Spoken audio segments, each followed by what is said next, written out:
बोलेंगे बुलवाएंगे, हंसकर सब कह जाएंगे, लेकिन नारीवादी चश्मे के साथ। These are the words of Nasni Rizvi, senior reporter at India's only all-women local news organization, Khabar Lahariya. Khabar Lahariya is a 30-plus women team who run a hyper-local video-first news channel with over 100 million views and 300,000 subscribers across all their platforms, broadcasting news primarily to audiences in remote areas of the states of Uttar Pradesh and Madhya Pradesh, or largely the Bundelkhand region. The women at Khabar Lahariya are mostly from the marginalized Dalit, Kol, and Muslim communities, and through their stories and feminist reporting, challenge the patriarchal and social norms present within rural India. I spoke to Nasni Rizvi to discuss her story of belonging to the Muslim community, join Khabar Lahariya since its earliest days, and cover some of the most relevant issues, including women's rights and equality, social justice, and organized crime in Bundelkhand. Nasni's reportage and her personal story deeply showcase the prejudices that women often face, not just from outside their social communities, but also from within, for making alternative life choices, and how she has tackled them over the years. Her story also speaks for countless other Indian Muslim women who often live with community prescribed gender and patriarchal expectations, failing to meet which can often lead them to become pariahs. This interview was conducted in Hindi and has been edited for clarity, but you can find the English transcript on Main Muslim's website, which is mainbhimuslim.com.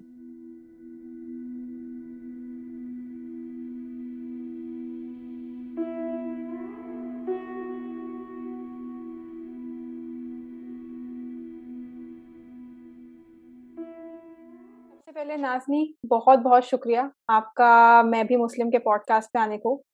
मुझे जब से आपके बारे में पता चला है और जब से मैंने आपकी कहानियाँ पढ़नी शुरू करी हैं, मैं बहुत-बहुत उत्सुक थी कि मैं आपको किसी तरीके से आप तक पहुँचूँ और आपकी कहानी मैं भी मुस्लिम के ज़रिए सुना पाऊँ। तो पहले तो बहुत शुक्रिया उसके लिए।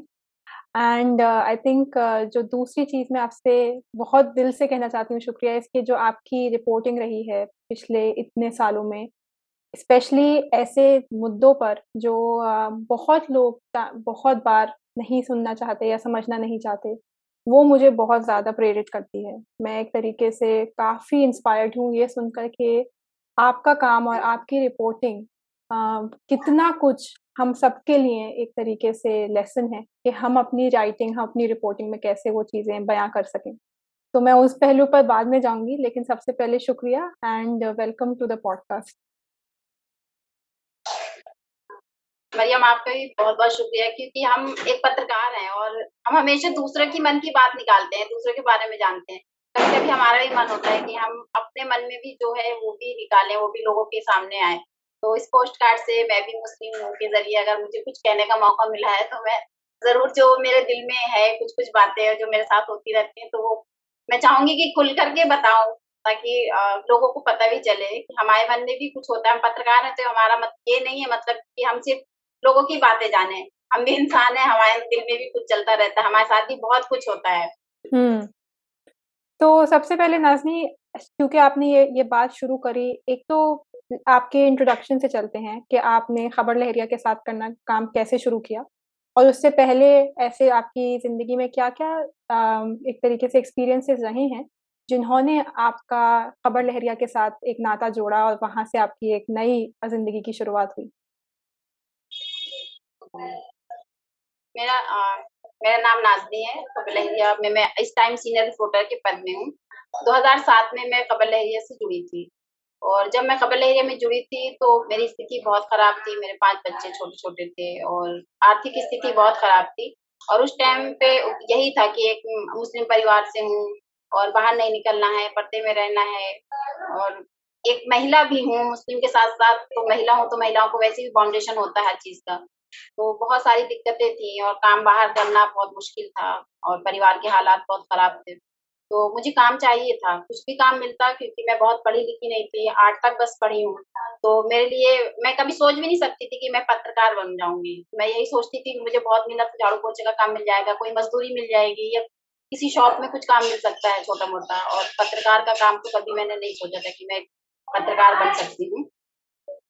उसके बाद जब मेरी स्थिति बहुत खराब थी, मेरे यहाँ मेरे बगल में जो मेरे मकान मालिक थे, उनके बच्चों को पढ़ाने, सिपारा पढ़ाने आते थे, अरबी उर्दू पढ़ाने। उन्होंने बताया कि बांदा में बाबूलाल चौराहे में एक ऑफिस खुला हुआ है, आप वहाँ जाओ, महिलाओं को काम देते हैं, शायद आपको भी मिल जाएगा वहाँ पे। तो दिमाग में मेरे यही था कि मेरे पास तो ना कोई डिग्री है, ना कोई ऐसा कुछ एक्सपीरियंस है जो मुझे वहाँ काम मिल पाएगा। लेकिन फिर भी हिम्मत करके गई कि शायद कुछ मिल जाए, कुछ भी मिलेगा, मुझे ऑफिस में झाड़ू पोछा भी मिलेगा तो मैं वो भी कर लूंगी। तो मैं यही सोच के गई थी, और जब मैं गई तो मुझे वनागना ऑफिस, एक है महिला हिंसा पे काम करता है, वो ऑफिस मिला। क्योंकि खबर लहरिया नया नया आया था तो आम जनता इतना ज्यादा उसको नहीं जानती थी। वनागना काफी समय से काम कर रहा था तो वनागना को लोग ज्यादा जानते थे। जब मैं वनागना ऑफिस पहुंची तो वहाँ की एक अनीता दीदी थी जो ऑफिस में ही रहती थी, वो उन्होंने मुझे बताया कि यहाँ पे तो काम नहीं है, क्योंकि यहाँ पे बीए पास लड़कियों को काम मिलता है, या फिर उनके पास कुछ एक्सपीरियंस हो, अगर हाई स्कूल इंटर है तो। आर्ट वालों के लिए तो बिल्कुल भी काम नहीं है। तो मैंने कहा कि फिर ठीक है, आप बता दीजिए कहाँ पे। उन्होंने कहा थोड़ा सा दूर जाओ, ऐसे करके वहाँ पे एक ऑफिस है खबर लहरिया का, अभी नया नया आया यहाँ पे, और वहाँ पत्रकार, लड़कियों को पत्रकार बनाते हैं। तो फिर भी एक दिमाग में होता है कि पत्रकार, और मैं वहाँ पे जाऊंगी तो मुझे पता नहीं क्या काम मिलेगा नहीं मिलेगा। फिर जब मैं पूछते पूछते गई तो मेरी जो हम संपादक हैं कविता दीदी और मीरा दीदी जो है, वो दोनों लोग, बहुत तेज धूप थी, मई जून का महीना था, तो वो छतरी लगाए चली जा रही थी। और मैं उन्हीं से पूछ बैठी, यहाँ पे कोई खबर लहरिया का ऑफिस खुला है क्या? तो बोली, पहले मुस्कुराई फिर बोली कि क्यों, तुम्हें क्या काम है? मैंने कहा कि मुझे काम था, काम चाहिए था। तो बोली कि तुम काम कर पाओगी? मैंने कहा हाँ, क्यों नहीं कर पाऊंगी। तो बोले अच्छा आओ चलो, आप ऊपर चलो। मुझे लगा ये मुझे ऑफिस बताने के लिए लेके जा रही हैं। फिर उन्होंने ही ऑफिस का ताला खोला और अंदर लेके गई, और बैठी, बात की, उन्होंने सब कुछ जाना मेरे बारे में और खबर लहरिया के बारे में बताया। फिर उन्होंने कहा एक एप्लीकेशन लिख दो, और अभी मेरे यहाँ तो काम है नहीं है, क्योंकि अभी हम भर्ती नहीं कर रहे हैं, और जैसे ही भर्ती शुरू होंगी तो तुम्हें बुला लेंगे।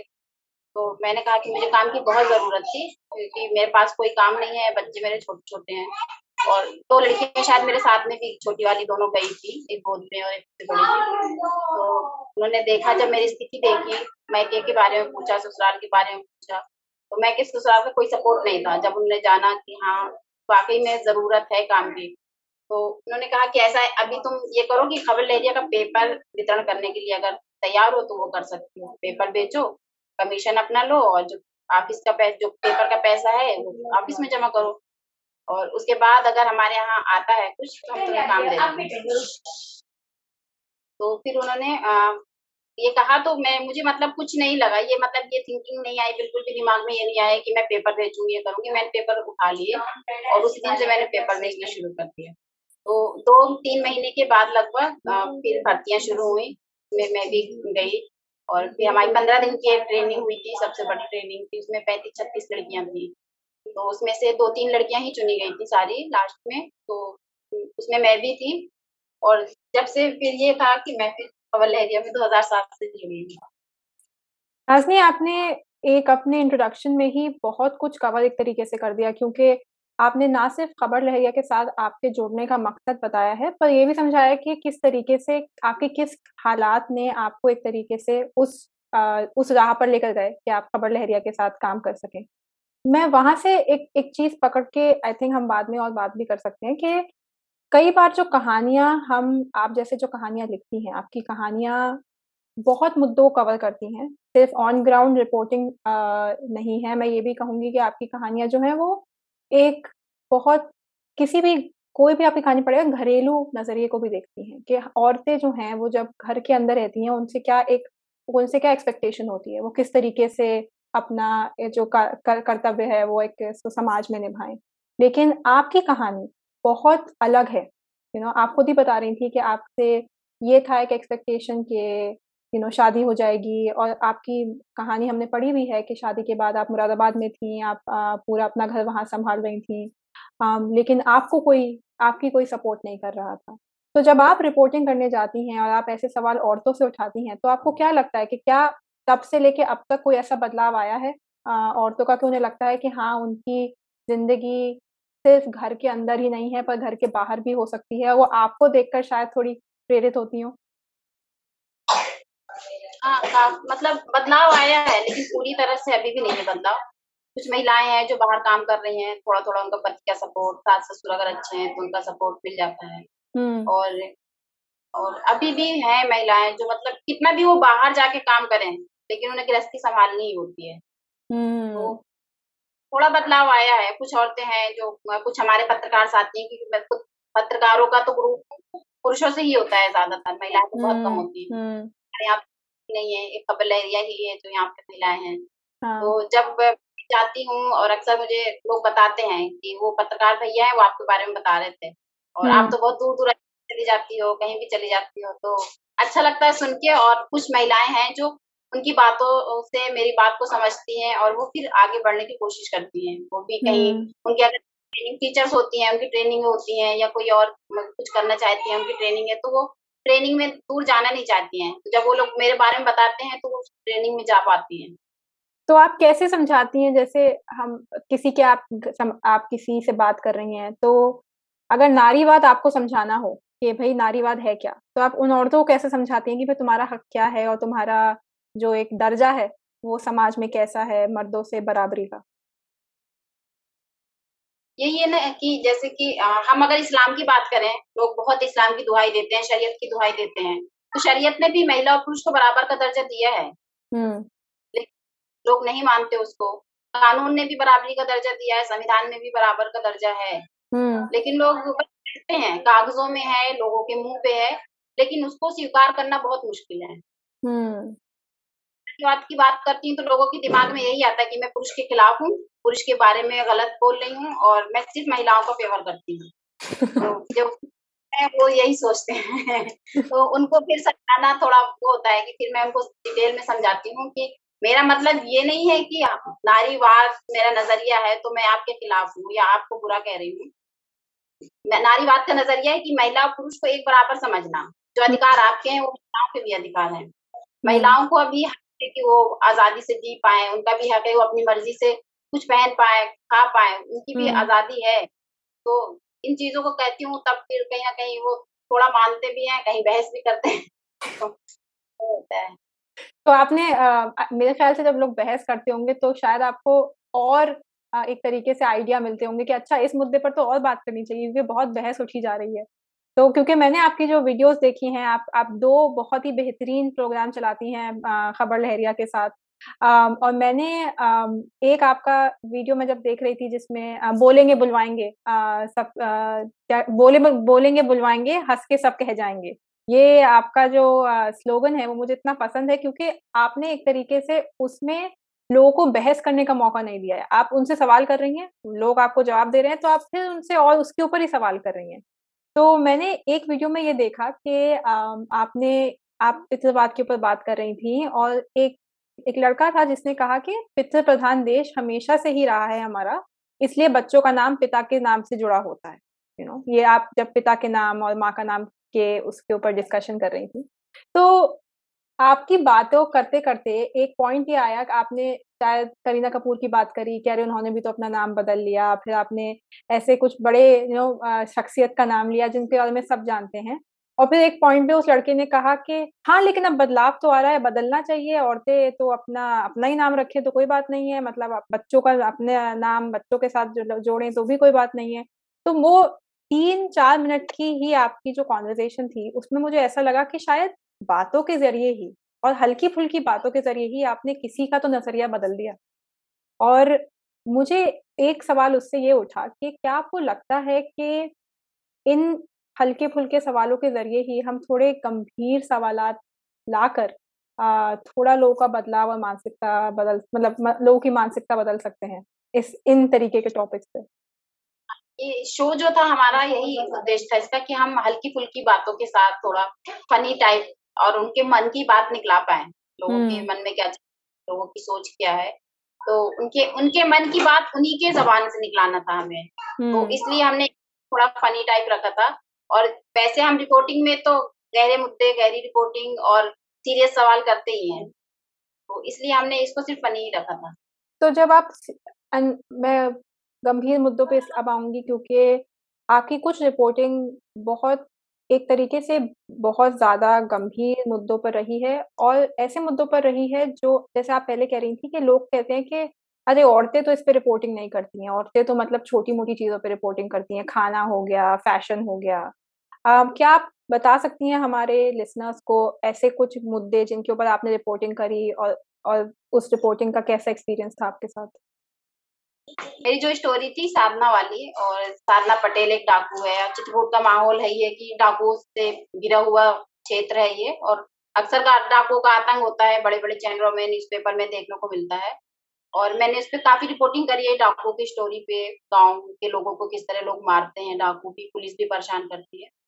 तो जब एक महिला डाकू का नाम आया चित्रकूट में, तो मुझे बहुत अजीब लग रहा था उसकी कहानियाँ पढ़ के, लोगों जो खबरें लोग दे रहे थे वो पढ़-पढ़ के बहुत बुरा लग रहा था। मतलब एक महिला अगर डाकू भी बनी, तो मुझे ये लगता है कि अगर महिला ने कुछ गलत भी किया तो उसके पीछे कुछ तो कहानी होगी, कुछ तो होगा। तो ये चीज़ मेरे अंदर चल रही थी, मेरे दिमाग में चल रहा था कि अगर चलो मानती हूँ मैं कि वो डाकू है, लेकिन कोई कहानी तो होगी उसके पीछे कि वो डाकू बनी कैसे? उसका नाम डाकू में आया कैसे? तो जब मैं उसके बारे में जानने की कोशिश करी और मुझे पता चला कि वो वहाँ उस गाँव की है, मैं गई अकेले पहले गाँव में, जाके मैंने पता किया और जाके मैं ढूँढ-ढाँड के उसका घर देख के आई कि वहाँ पे उसका घर है, और गाँव के आस-पास वालों से बात की। उसका घर बिल्कुल जंगल में था, बहुत दूर जाके, और पहाड़ के नीचे था, पहाड़ थे नी वहाँ पे, और नीचे उसका मकान था। घर में कोई नहीं रहता था, सिर्फ़ उसकी माँ और एक उसका चाचा था। जब हम ढूँढ-ढाँड के उसके घर पहुँची, पूरी जानकारी ले ली, फिर मैंने उसमें प्लान डाला, क्योंकि पहले से हम कोई स्टोरी डाल देते हैं और नहीं कर पाते हैं, नहीं जान पाते, तो वो भी गलत होता है। तो पहले मैं उसके बारे में जान ली, और फिर मैंने जो हमारा मासिक प्लान होता है, उन 5 स्टोरियों में मैंने वो प्लान डाला कि मुझे साधना की स्टोरी करनी है। फिर कविता दीदी को भी अच्छा लगा, वो बोली कि मैं भी साथ में चलूँगी। तो मैंने कहा ठीक है, आप आ जाइए। हमने डेट फिक्स की और वो भी आ गई। फिर हमने एक गाड़ी बुक करी, और जब हम गाँव पहुँचे, क्योंकि हमने गाड़ी बहुत अच्छी वाली नहीं बुक करी थी, हमने ऑटो बुक किया था, क्योंकि वहाँ पे जंगल है और वहाँ गाड़ियाँ जा नहीं सकती थी। एक ऑटो थोड़ा छोटा होता है, तो शायद वहाँ तक पहुँच जाता। तो हमने ऑटो बुक किया, और जब हम ऑटो से उतरे और साधना के घर जाने लगे, तो हमारा ऑटो वाला वो इतना डर रहा था कि आप लोग जा कहाँ रही हो, और पता नहीं क्या होगा जाने के बाद। तो उसने गाड़ी को बिल्कुल भी मतलब बंद नहीं किया, स्टार्ट ही खड़ी खड़ी कर रखा है। हमें 2-3 घंटे हो गए वहाँ पे, और उसने गाड़ी स्टार्ट करके उस साइड पे खड़ी करी कि जैसे ही दीदी आएँगी और हम भाग जाएँगे लेके जल्दी से, कुछ पता नहीं क्या होगा वहाँ जाके। और जब हम वहाँ गए, हमें उसकी मौसी मिली और एक मामा मिला। जब मामा ने उसकी सारी कहानी बताई, तो हमने कहा कि ऐसा है, और उनको बुलवा दो अगर उसकी मम्मी है तो, क्योंकि साधना तो मिलेगी नहीं, उसकी माँ थी। तो हमने कहा उसकी माँ को बुला दो, हम उनसे बात कर लें। हुँ। तो उसकी माँ को बहुत देर बाद वो आई। अब अंदर से थोड़ा वो भी लगा कहीं ये साधना ही तो नहीं और हम पे गोली-वोली ठोक दे और चली जाए। क्योंकि वो बहुत माँ भी बहुत कम उम्र दिख रही थी और साधना थी, तो हमें लगा कि शायद यही तो नहीं है, वो कहीं साड़ी-वाड़ी के अंदर वो बंदूक-वंदूक छिपाई हो, तो हमें यहीं पे ठोक दे और चली जाएगी, हम यहीं पड़े रहेंगे। फिर वो माँ आई तो पहले तो काफ़ी उसने गुस्सा किया, कोई चीज़ बताने को नहीं तैयार थी, ना उसकी फ़ोटो दिखाने को तैयार थी। फिर हमने उसको बहुत अ, अच्छे से समझाया कि हम भी महिला हैं और आप भी महिला हो, और हम पत्रकार हैं वो ठीक है, लेकिन हम महिला के नज़रिए से रिपोर्टिंग करना चाहते हैं कि आखिर आज उसका नाम डाकुओं के साथ जुड़ा है, पुलिस इतना परेशान कर रही है आप लोगों को, तो क्या कारण है, कैसे वो डाकू बन गई? फिर उसकी माँ ने सारी कहानी बताई कि मतलब उसको किसी से प्यार हुआ था और उसने शादी कर ली थी, और उस लड़के ने फिर उसे डाकुओं के साथ बेच दिया 50,000 में। फिर उसके बाद वो छूट-वूट के किसी तरह आ गई और जंगलों में घूम रही थी। घर परिवार वालों ने देखा उसको, लेकिन उसे सपोर्ट नहीं किया, भगा दिया वहाँ से। तो फिर उसके पास कोई सहारा नहीं था, किसी तरह से फिर वो डाकुओं के पास पहुँच गई, फिर किसी तरह आई। फिर माँ ने क्या किया कि उसको किसी रिश्तेदार के घर में रख दिया। वो जो रिश्तेदार थे उनके यहाँ भी डाकुओं का आना-जाना था, उन्होंने फिर डाकुओं को बेच दिया। तो इस तरह से वो बार-बार डाकुओं के हाथ दिखती रही, आती रही, जाती रही। तो फिर क्या था, फिर एक जब उसको कोई रास्ता ही नहीं मिल रहा, परिवार का सपोर्ट नहीं मिल रहा, पुलिस भी अब परेशान करने लगी, तो उसने फिर वहीं हुँ। पहाड़ों को अपनाया और डाकुओं के साथ रहने शुरू कर दी। अब उसके साथ किन लोगों ने क्या किया था, वो सबको नहीं मारती-पीटती थी। कुछ लोगों को उसने गाँव के आस-पास लोगों को मारा-पीटा है रात में जाके। तो हुँ। उसकी कोई रीज़न रहा होगा कि क्यों वो कुछ चुन-चुन के ही लोगों को मार रही है, पुलन देवी जैसी कहानियाँ थी उसकी भी। तो कोई उसके साथ कुछ किया होगा, या जैसे वो फिर डाकुओं के पास से बच-बच के आई थी, लोगों ने सहारा ना दिया होगा, ये हुँ। कारण रहा हो। जब हमने उसके बारे में सारी कहानी लिखी और हमने हमने उसका रियल फ़ोटो लिया, और भी जो भी मीडिया वाले थे उसका फ़ाइल फ़ोटो दे रहे थे। और माँ-बाप से कोई बात नहीं थी, किसी भी परिवार से किसी की कोई बात नहीं थी, जो पुलिस कहती थी लोग वही लिखते थे। तो जब हमने सारी वो कहानी लिखी और पब्लिश की तो मतलब पत्रकारों में मतलब हंगामा सा मच गया और सबके फ़ोन आने लगे, हमें फ़ोटो दे दो, हमें कहानी बता दो, उसके घरवालों की बात बता दो। मतलब किसी न मध्य प्रदेश तक के पत्रकार हमें फ़ोन करने लगे।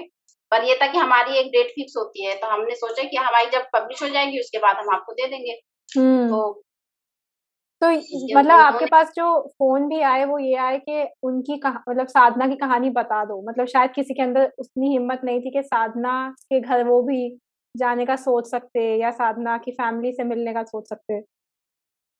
कोई नहीं गया और बस हाँ। सब हम ही से फ़ोटो माँग रहे थे, कोई नहीं जा पाया। हमने घर भी बताया कि हमने कहा वहाँ चले जाओ, बोले नहीं वो बताएँगे नहीं, कुछ बोलेंगे नहीं, तो आप जाने की कोशिश तो करो। हम भी तो गए, हमें बताया फिर उन हम्म। लोगों ने, कोई गया नहीं था। तो इस तरह से फिर जब मैंने उसके बारे में जाना तो मुझे अच्छा मतलब ये लगा ना कि किस तरह से औरत को लोग इतना बड़ा मतलब बदनाम कर देते हैं कि वो मतलब हम्म। डाकू बन गई, साथ उसका संपर्क है। उसके पीछे की क्या कहानी है वो कोई किसी ने जानने की कोशिश ही नहीं करी। हम्म। और मेरे ख्याल से और मैं जितना पत्रकारिता को समझती हूँ मुझे लगता है कि असली पत्रकारिता वही है जो जो हम सुनते या समझते हैं उसके पीछे का पहलू हमें समझा पाए। अगर हम जा रहे हैं किसी की कहानी जानने और समझने की कोशिश कर रहे हैं तो ये हमारा काम है कि हम उस कहानी को कितने तरीके से और कितनी सफाई से पेश कर सकें।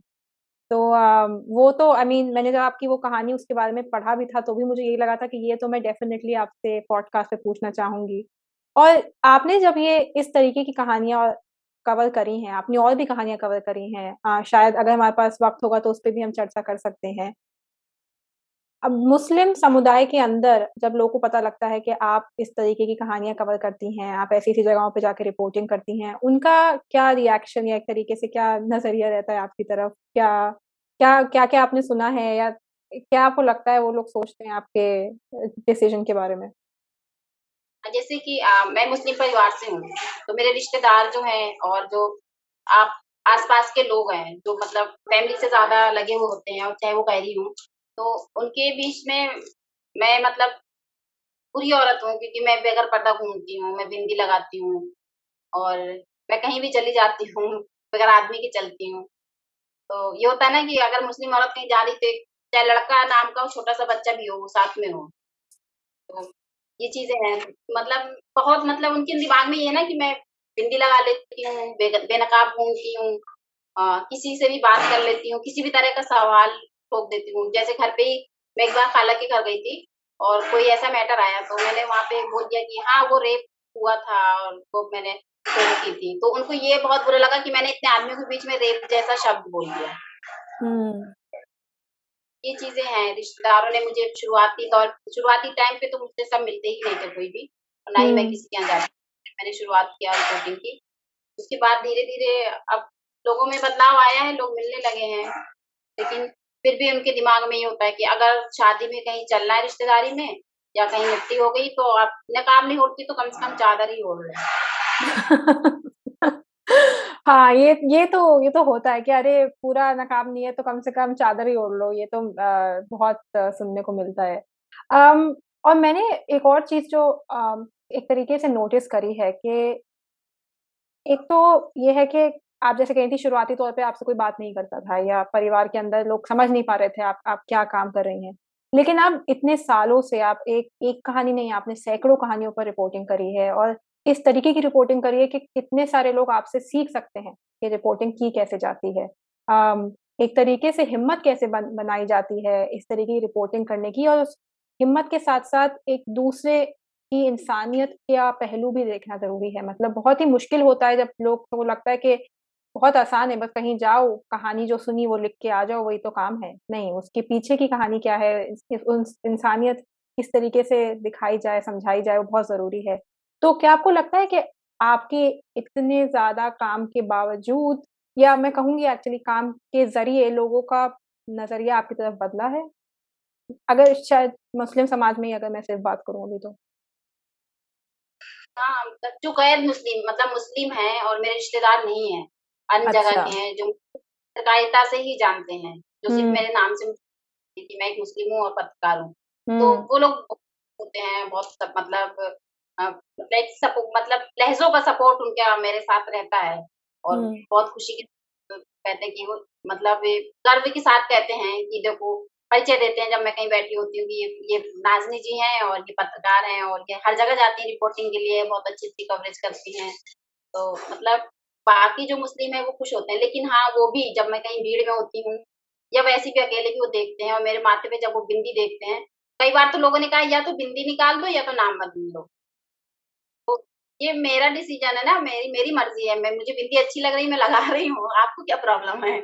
फिर कई बार मेरी बहस भी हो गई कि अगर मैं बिंदी व्हाट्सएप, फेसबुक पे जब मैं पोस्ट डालती थी तो बहुत मैसेज आते थे, लोगों के कमेंट आते थे कि आप साड़ी पहनती हो, आप बिंदी लगाती हो, वो भी तो एक ड्रेस है, अगर साड़ी पहन रही हो तो आपको क्या प्रॉब्लम है? और अगर मैं हुँ, बिंदी लगा रही हूँ तो मेरी बिंदी तो अल्लाह आप अगर अल्लाह को ही मान रहे हो कि हर चीज़ ये इसने अल्लाह अल्लाह ने मना किया, ये शरीयत में नहीं है, तो कौन-सी चीज़ है जो उस ज़माने में थी? वैसे तो सब कुछ मना हो जाना चाहिए ना, उसको उस टाइम तो कुछ भी नहीं था ना, कपड़ा भी नहीं था, कपड़ा भी मत पहनो। हमें बहुत बहस होती है मेरी। मैं समझ सकती हूँ आपकी बहस क्योंकि मैं भी मुस्लिम शुरू ही इसलिए किया था क्योंकि मैं एक तरीके से अलग-अलग कहानियों और अपनी कहानियों के ज़रिए भी एक हिंदुस्तानी मुसलमानियत का जज़्बा बाहर निकालना चाहती हूँ। लोगों को बताना चाहती हूँ कि हम हिंदुस्तान के जो मुसलमान हैं, वो बहुत बहुत तरीके से जीते हैं, बहुत तरीके से अपनी ज़िंदगी बिताते हैं। तो एक हम ये जैसे आप कह रही ना कि मतलब या तो बिंदी लगाओ या फिर बिंदी मत लगाओ या नाम बदल दो, जो आप कह रही थी कि वो लोगों के ज़हन में मेरे ख़्याल से मुस्लिम समाज के बाहर भी एक होता है कि जो मुस्लिम होते हैं, वो इस तरीके के होते हैं, मतलब वो बिंदी नहीं लगाते या वो साड़ी नहीं पहनते। मतलब लोगों ने अपने ज़हन में ना एक इमेज बना ली है कि ऐसे ही मुस्लिम औरतें होती हैं और ऐसी मुस्लिम औरतें नहीं होती हैं। तो आपने जो अभी कहा वो एक्चुअली मैं भी मुस्लिम के पूरे जो जो नींव है मैं भी मुस्लिम की, उसको दर्शाता है। तो मैं एक और सवाल उसके ऊपर ही पूछना चाहूँगी, जैसे आपने बताया कि जब आप कुछ जगहों पे रिपोर्टिंग करती हैं, आपने हमारे पिछली कन्वर्सेशन में जो बताया था कि कई जगह पे है कि आप बिंदी लगा के जाएँगी और शायद एकदम से अपना नाम नहीं बताएँगी, क्योंकि हो सकता है वो एक हिंदू कॉलोनी हो और आपको इनिशियली कोई चैलेंज या कोई एक तरीके का दिक्कत हो। लेकिन शायद बातों-बातों के ज़रिए बाद में पता लग ही जाता है और लोग आसानी से आपको एक्सेप्ट कर लेते हैं। तो थोड़ा उसके बारे में बताइए कि आपने किस तरीके से अपनी एक तरीके से आइडेंटिटी के साथ अ, मैं मतलब कैसे जब आप ऐसी जगहों पे जाती हैं तो क्या आपके ज़हन में चलता है कि आप मुस्लिम हैं, तो क्या उससे कोई दिक्कत हो सकती है? कभी ऐसा आपको लगा? हाँ, जैसे कि अब मैं जिस फ़ील्ड में जाती हूँ और ये ग्रामीण क्षेत्र है और काफ़ी पिछड़ा इलाका है, तो जो यहाँ की भेदभाव, सोच, रूढ़िवादी सोच अभी भी है। तो हुँ, दलित समाज में या मुस्लिम समाज में जाओ तो एकदम से इंट्रोडक्शन देने में दिक्कत नहीं होती है। हुँ, लेकिन अगर हम ये समाज में बड़ी जाति माने जाने वाले जैसे ठाकुर हैं, पंडित हैं यहाँ पे पटेलों का भी ज़्यादा दबदबा है। तो अगर उन जातियों के बीच में मैं जाती हूँ, कोई कोई बड़ी रिपोर्टिंग होती है और बड़ी खबर होती है तो हम जैसे मैं वहाँ गई, तो तुरंत लोगों की आदत होती है ना कि पहले गाँव में तो एकदम बुंदेली में कहेंगे कौन बहनी आहू? मतलब कि किस जाति से हो? तो वो चीज़ें अब जब एकदम जाति वो पूछेंगे तो ये रहता है ना कि अगर मैं बिछिया पहनी हूँ, बिंदी लगाई हूँ तो इतनी जल्दी नहीं वो करेंगे। हाथ में थोड़ा चूड़ी-वूड़ी होगी, फिर भी कहेंगे आप चूड़ी नहीं पहने हो, सिंदूर नहीं लगाया, गलत बात है सिंदूर लगाना चाहिए। मगर वो अगर हिंदू समझ रहे हैं तो वो सिंदूर का वो देंगे, सुझाव देंगे कि आप सिंदूर लगा के चलो, गलत है, ऐसे नहीं करते हैं। लेकिन अगर बिंदी और बिछिया है पैरों में तो भी थोड़ा-सा एकदम डायरेक्ट नहीं वो करते हैं और मैं डायरेक्ट उनको इंट्रोडक्शन भी अपना नहीं देती हूँ। पहले थोड़ा-सा माहौल बनाती हूँ, बात करती हूँ। प्यास नहीं भी लगी है तो पानी माँग के पी लिया, थोड़ी-सी इधर-उधर की बात की। फिर उसके बाद जब माहौल बन जाता है, फिर वो पूछती हैं कि उनकी क्योंकि आदत है वो जब तक जान नहीं लेंगी कि मैं कौन हूँ, किस जात से हूँ, तो वो शायद खुल के बात नहीं करेंगी। तो फिर जब मैं बताती हूँ कि हाँ, मैं मुस्लिम हूँ, फिर उनको समझाऊँगी, बातों-बातों में समझा दूँगी। मैंने कहा अच्छा आप ये बताइए कि आपका और मेरा खून अलग होगा? आप जात से क्या होता है? जात तो 2 ही है ना, एक महिला और पुरुष की। तो बस तो आप औरत हो, मैं भी औरत हूँ, बस यही जात है। तो फिर वो थोड़ा समझ पाती हैं और बात करती हैं। तो इसलिए कहीं-कहीं मुझे ज़रूरत पड़ती है कि मैं बिंदी लगा के जाऊँ और वैसे मेरा शौक है तो मैं तो लगाती हूँ। ये मेरे ख़्याल से आपको इतना इतने इंटरेस्टिंग तरीके से आप एक लोगों को अपना मैं कहूँगी मन जीत लेती हैं कि मेरे ख़्याल से आप तो थोड़ा मुझे भी थोड़ी ट्रेनिंग दें आप, मैं भी ऐसे सीखना चाहती हूँ आपसे कि किस तरीके से माहौल क्रिएट किया बनाया जाता है। आपने मुझे एक बार पहले ही बताया था कि आपने एक स्कूल के ऊपर स्टोरी कवर की थी जिसमें आपको एक प्राइज़ मिला था। क्या आप उस कहानी के बारे में थोड़ा मुझे बताएँगी? मैं यहाँ पे मतलब एक टीचर्स ने जो अभिभावक थे, अभिभावक संघ के लोग थे, उन्होंने मुझे फ़ोन किया कि वहाँ की जो केंद्रीय विद्यालय की बिल्डिंग है, वो पूरी जर्जर है और कभी भी गिर सकती है। एक बार सिलेंडर भी फट गया है, तो उसकी वजह से और भी ज़्यादा जर्जर हो गई है बिल्डिंग और कभी भी गिरेगी तो बच्चों के लिए खतरा है, उनकी जान को खतरा है। तो सबको उन्होंने पत्रकारों ने मतलब सारे पत्रकारों को उन्होंने भेजा व्हाट्सएप से लिख करके कि सभी लोग आ जाएँ, आज वो डीएम के यहाँ जा रहे हैं ज्ञापन देने के लिए। ये मेरी नातिन है। जी, अच्छा। उधर बैठ उधर बैठ जाओ। तो फिर जब मैं रिपोर्टिंग के लिए गई वहाँ पे उस केंद्रीय विद्यालय में, तो वहाँ की जो टीचर्स थी बात करने को तैयार नहीं थी, बात नहीं कर रही थी। जो प्रिंसिपल नहीं है तो हम बात नहीं करेंगे, प्रिंसिपल आ जाएँगे तो बात करेंगे। फिर मैंने कहा अच्छा ठीक है, आप मत बात करिए, हमें नंबर दे दीजिए प्रिंसिपल का, हम उनसे बात कर लेंगे। प्रिंसिपल से जब बात की तो उसने कहा नहीं मैडम अब क्या करें, दिक्कत तो है, बिल्डिंग टूटी है, लेकिन अभिभावक लोग जानबूझ के हमें परेशान कर रहे हैं और नहीं है बिल्डिंग तो क्या करें? तो अभिभावकों का कहना था कि कोशिश तो करिए, शायद मिल जाए बदल के, लेकिन शायद प्रिंसिपल नहीं चाह रहे थे कि वो बिल्डिंग वहाँ से हटे। फिर बाकी अभिभावक बोले चलिए हम आज ज्ञापन देंगे डीएम को, तो मैं भी गई उनके साथ, उन्होंने ज्ञापन दिया, डीएम से हमने बात की। यहाँ पे पहले जो डीएम थे वो अब लखनऊ में हैं। तो उनसे बात की, उन्होंने कहा ठीक है, फिर बात हो गई ज्ञापन-वापन देने के बाद डीएम ने कहा अच्छा चलो दिखाओ बिल्डिंग, डीएम ने सर्वे किया, बिल्डिंग देखी, फिर उन्होंने कहा कि अभिभावक ने ही कहा कि एक विद्यार्थी स्कूल था लड़कियों वाला, वो बिल्डिंग दूसरी नई बन गई है, तो वो बिल्डिंग जो पुरानी थी वो खाली पड़ी है, तो आप उसमें कर दीजिए। डीएम के साथ गए और डीएम ने उस बिल्डिंग को भी देखा और उसके बाद उन्होंने कर दिया, फाइनल साइन कर दिए कि हाँ ठीक है। मैंने खबर निकाली उसकी और उसके बाद डीएम का भी इंटरव्यू किया, लोगों का इंटरव्यू किया, प्रिंसिपल का इंटरव्यू किया, बच्चों, अभिभावकों का इंटरव्यू किया। उसके बाद जब खबर निकली तो कुछ दिन के बाद बिल्डिंग पास हो गई और उनको वो बिल्डिंग वहाँ से यहाँ शिफ्ट करनी पड़ी। उसके बाद जब बिल्डिंग शिफ्ट हुई पहला 2-3 मतलब वहाँ सफाई-वफाई हो गई, नया तरीके से शुरुआत हो गई, तो अभिभावकों ने अपनी तरफ से कार्यक्रम रखा और फिर उन्होंने मुझे सम्मानित किया उसमें। और तो सारे जो पत्रकार और थे उन्होंने उस टाइम खबर तो निकाली नहीं थी लेकिन जब उन्होंने सिर्फ एक पत्रकार को सम्मानित किया तो काफ़ी लोगों को बुरा लगा कि एक महिला पत्रकार को बस सम्मानित किया। तो ये बात मुझे पता भी नहीं थी। फिर एक दिन मैं जब उनसे मिली अचानक तो उन्होंने कहा कि आपको हमने सम्मानित किया था और पत्रकारों को नहीं किया, तो उनको थोड़ा बुरा लगा। तो जब हमारी खबर किसी ने नहीं निकाली, तो हम क्यों किसी को सम्मानित करेंगे? आपने निकाली तो आपको हमने दिया।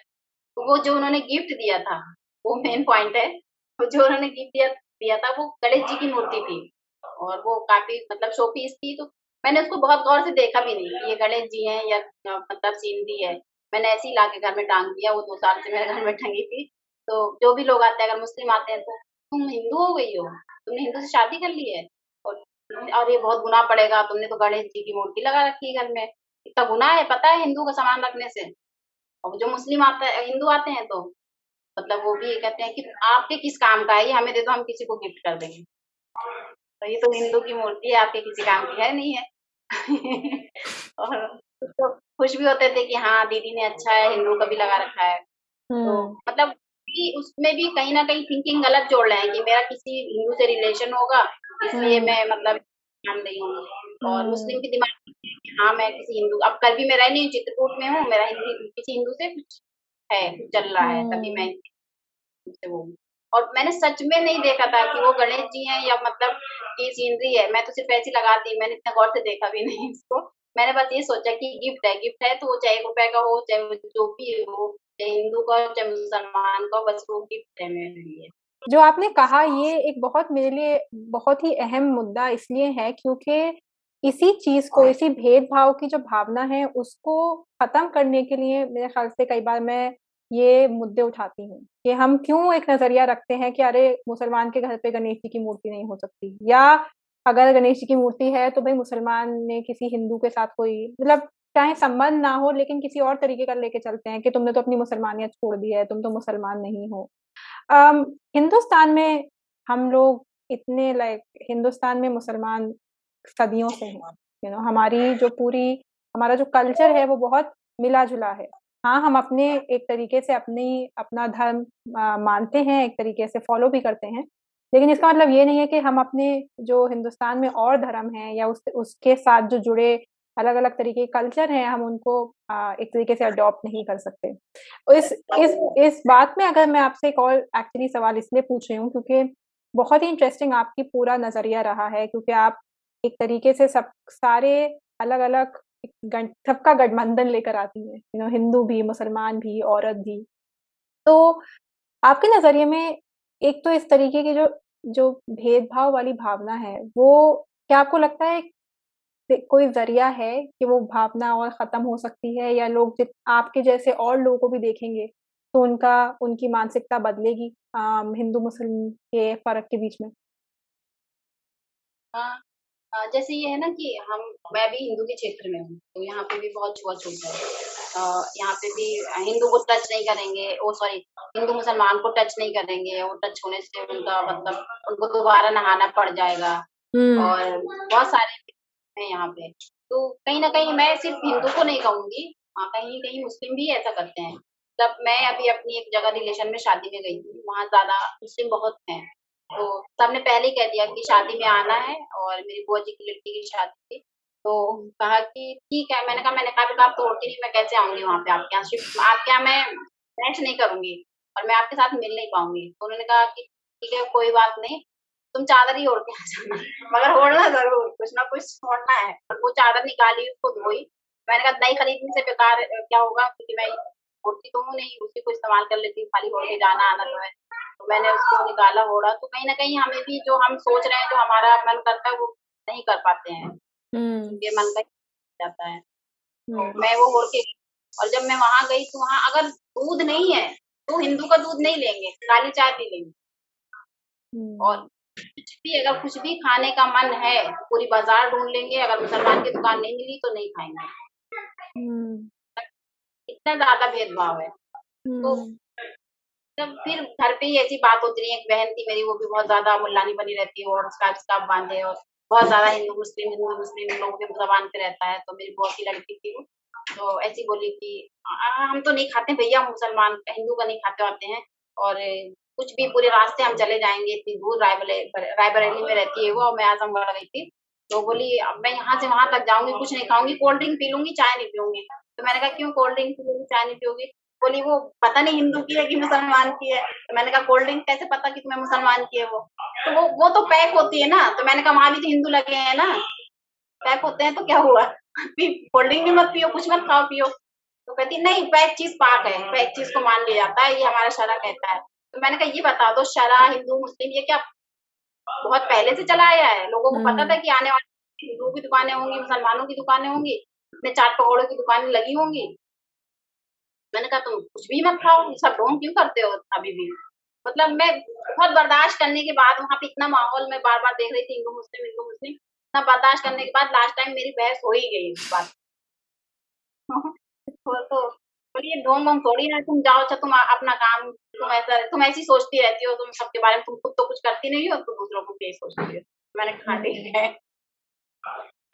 मेरे ख्याल से ये जो आपने एक्चुअली बहुत ही अच्छे टाइम पे आपने ये बात कही, क्योंकि हम देख रहे हैं कि हिंदुस्तान में कई बार मुसलमानों के अगेंस्ट कोई अटैक हो रहे हैं, और वो उन एक ऐसे दर पर हो रहे हैं कि हम देख सकते हैं कि ये मुसलमानों के अगेंस्ट एक तरीके से मतलब एक मुहिम चलाई जा रही है कि मुसलमानों के अगेंस्ट कोई किसी तरीके की नेगेटिव भावनाएं हो, एक तरीके का आक्रोश पैदा हो हिंदुओं के अंदर।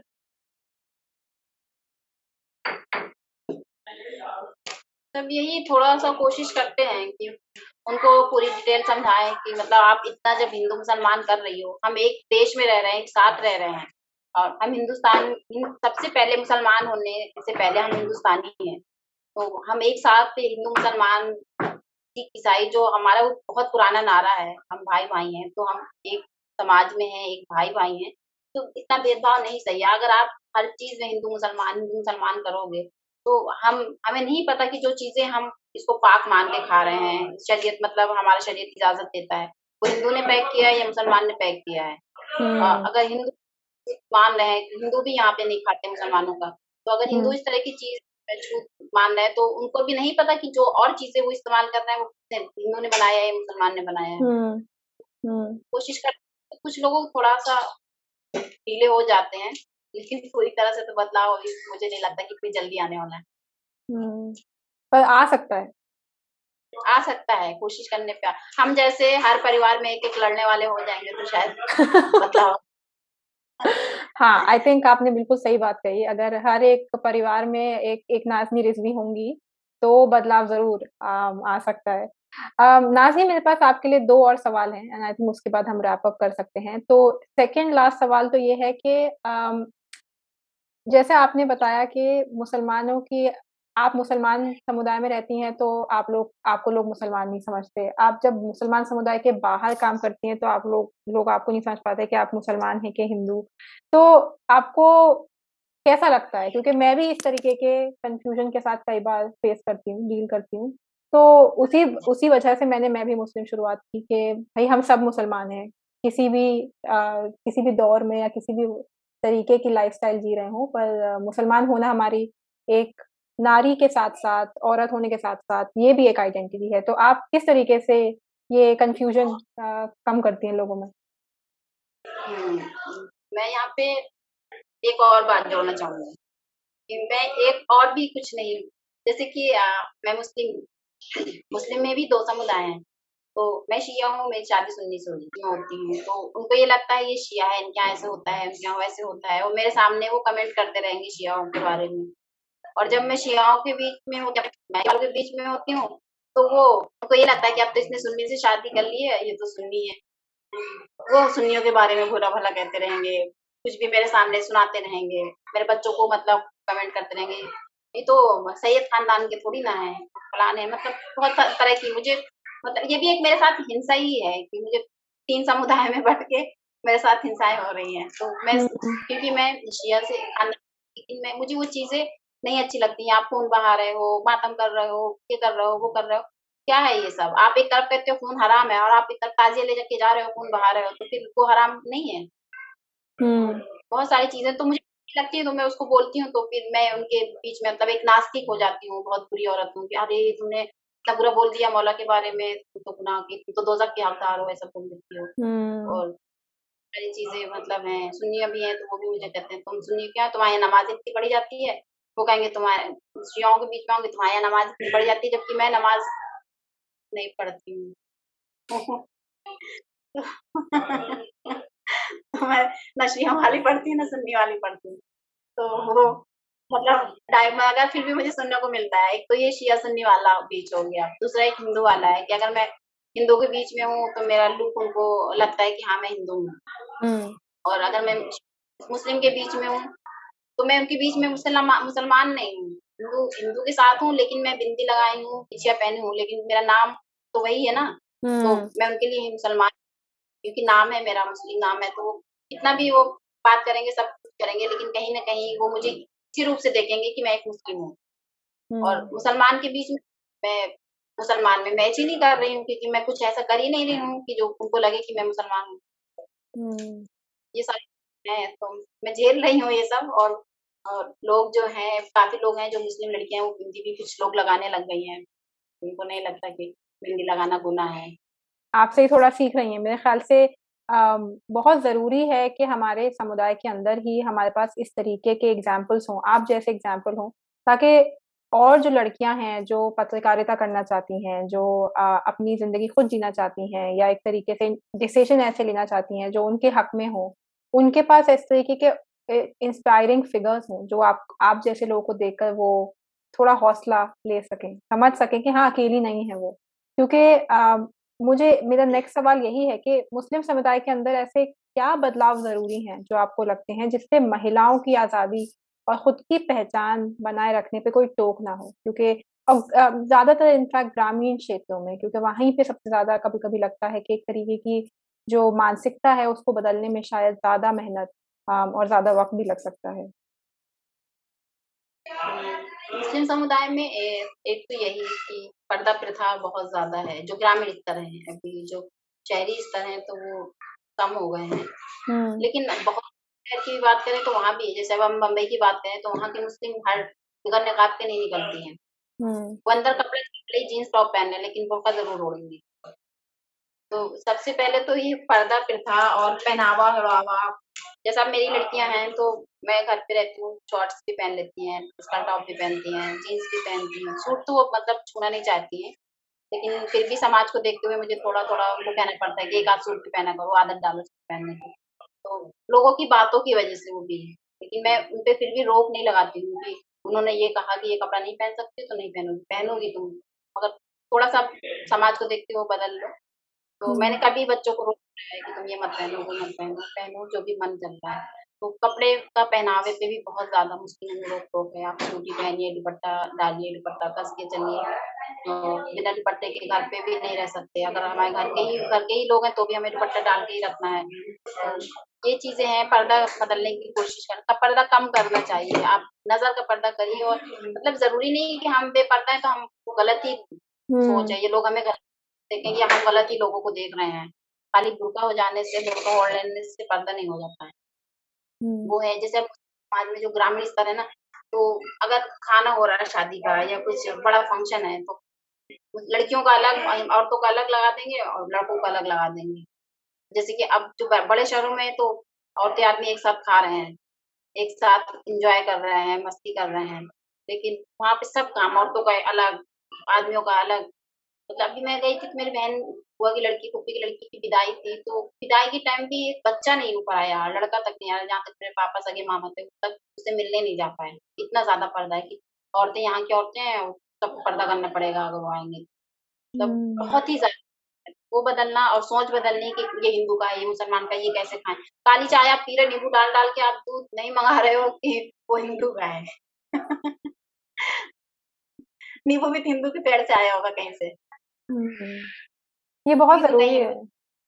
हाँ, आपने बिल्कुल सही कहा और मैं आपकी रिपोर्टिंग के ज़रिए वही देखती हूँ कि आप कहीं-कहीं किसी मतलब आप किसी से भी बात कर लेती हैं क्योंकि आप सबसे वही सवाल पूछती हैं जब आप अपने वीडियोज़ बनाती हैं, तो आप ये नहीं देखती हैं कि हम सिर्फ़ इनसे ये जो औरत है सिर्फ़ इनसे पूछेंगे, आप मर्दों से भी सवाल करती हैं क्योंकि उस तरीके के नारीवाद, पितृवाद को लेके सवाल, समुदाय के भेदभाव को लेके सवाल, छुआ-छूत को लेके सवाल, ये सवाल हम सबको अपने अंदर और बाहर आस-पास वालों से पूछने ही चाहिए और जब तक हम ये सही सवाल नहीं पूछेंगे, मेरे ख़्याल से हमारे पास वो जवाब नहीं आएँगे। वो सोच की उपज नहीं होगी। जिस तरीके से हम एक हिंदुस्तान में एक साथ मिलके और एक एक दिल खोल के मिलके जो रहना चाहिए वो रह सकते हैं। और अगर मैं हमेशा अपने जितने भी मेरे गेस्ट आते हैं उनसे ज़रूर ये पूछती हूँ कि मैं भी मुस्लिम अगर मैं आपसे कहूँ, तो वो ये 3 लफ्ज़ आपके लिए क्या मायने रखते हैं? मेरे लिए मेरे मन में कभी मतलब ये आता नहीं कि मैं भी मुस्लिम हूँ। ये मेरे लिए मायने नहीं रखता है। मुझे बस मैं मेरे लिए मायने ये रखता है कि मैं एक औरत हूँ और हिंदुस्तानी हूँ। कभी भी मेरे मन में ये नहीं आता है कि जिस तरह जब अगर कोई मैच चलता है या कोई कॉम्पिटिशन चलता है, अगर देश में मैच जब चलता है तो अन्य देश का और हिंदुस्तान का हो रहा है, तो इसमें ज़्यादा ज़्यादा इंटरेस्ट नहीं लेते हैं, इतना ज़्यादा मतलब जोश नहीं होता लोगों के अंदर। लेकिन अगर हिंदुस्तान और पाकिस्तान का होगा, तो उतना ही जोश मतलब होगा, उतना ही जोश हिंदुस्तानी मतलब हिंदुओं के अंदर भी होगा। तो अगर हम मुसलमान हैं, हिंदुस्तान में रह रहे हैं, तो हम हिंदुस्तान के बारे में सोचें। वो पाकिस्तान है, देश है, हमारा ही हिंदुस्तान का ही एक टुकड़ा है। लेकिन फिर भी जब हम जिस जगह में रह रहे हैं, जिस जगह का खा रहे हैं, हम उसके बारे में सोचें। हमें इस तरह की सोच नहीं रखनी चाहिए कि बस हिंदुस्तान जीते या पाकिस्तान। हाँ, ठीक है, आपका फेवरेट है कोई खिलाड़ी, आप उसके बारे में सोचो। लेकिन मुसलमान को और हिंदू को भी दोनों को ये सोच नहीं रखनी चाहिए कि हिंदुओं को जैसा हिंदुओं को और देश से मतलब नहीं है, लेकिन पाकिस्तान जीतना नहीं चाहिए।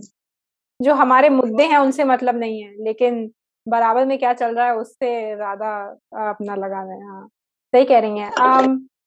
मैं आई थिंक ये जो पूरा एपिसोड रहा है ये मेरे लिए काफ़ी एक तरीके से मुझे प्रेरित किया है इसने ये समझने के लिए कि हम कौन से मुद्दे हमारे लिए बहुत अहम है उठाने, औरत होने के ज़रिए। हम ऐसे मुद्दे उठाएँ जो सिर्फ़ ये ना दिखाएँ कि हाँ, ये मुद्दे ज़रूरी हैं, पर ये भी दिखाएँ कि जब तक ये मुद्दे हल नहीं होंगे, बाकी के और मुद्दे नहीं हल हो सकते। अगर हमें आप जो अलग-अलग और चीज़ें टॉपिक्स उठाती हैं, उसके ऊपर चर्चा करने के लिए हमें सबसे पहले एक जड़ को पकड़ना होगा और वो जड़ है कि पितृवाद वाली भावना खत्म करनी है समाज से, और नारीवाद का चश्मा पहन के सारी बातें करनी है।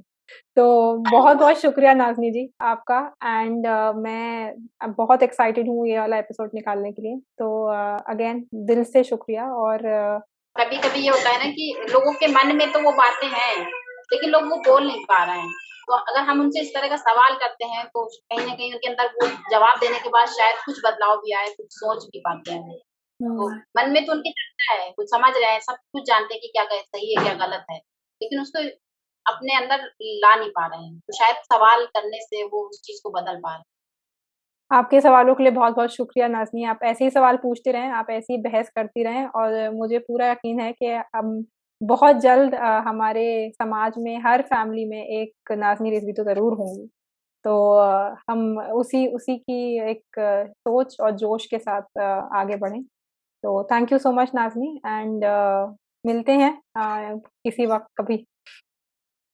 Okay, thank you. Thank you.